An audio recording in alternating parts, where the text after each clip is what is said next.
What are two of the dirtiest words in the English language? Well, if you're concerned with global warming, as so many people are these days, the answer is obvious. The two words are carbon dioxide, or as it is known by its chemical symbol, CO2. One atom of carbon and two atoms of oxygen. If we pump much more of it into the atmosphere, the argument goes, we're going to alter the climate, catastrophically. According to the Intergovernmental Panel on Climate Change, the IPCC, CO2 emissions from fossil fuels, which constitute 85% of our energy use, must be reduced to zero by 2100. If we don't save ourselves from ourselves, we're toast. That's the claim. Here's what's strange, though. All life is carbon-based, and the carbon for all that life originates from carbon dioxide in the atmosphere. All of the carbon in the fossil fuels we are burning for energy today was once in the atmosphere as carbon dioxide before it was consumed by plankton in the sea and plants on the land.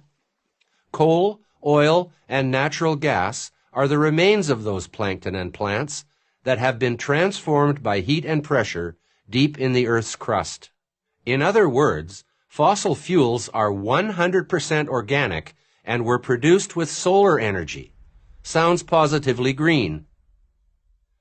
If there were no carbon dioxide in the Earth's atmosphere, the Earth would be a dead planet, period. Talk about catastrophic climate change. Take away CO2 and you'd have it.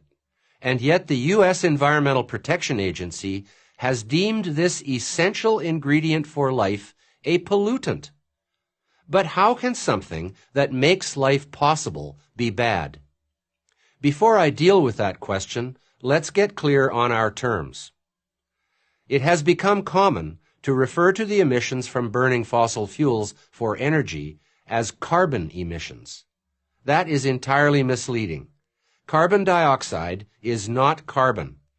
Carbon dioxide is a colorless, odorless, tasteless gas which is an indispensable food for all living things. Can you have too much of it? In theory, yes. That's what climate alarmists say is happening now. CO2 levels are getting too high. Are they right?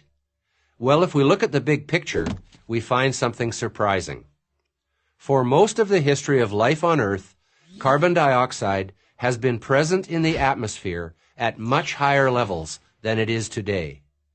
During the Cambrian explosion, when multicellular life first came on the scene, CO2 levels were as much as 10 times higher than they are today.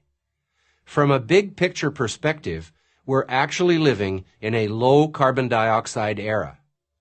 The optimum level of CO2 for plant growth, for example, is 4 to 5 times what is currently found in our atmosphere.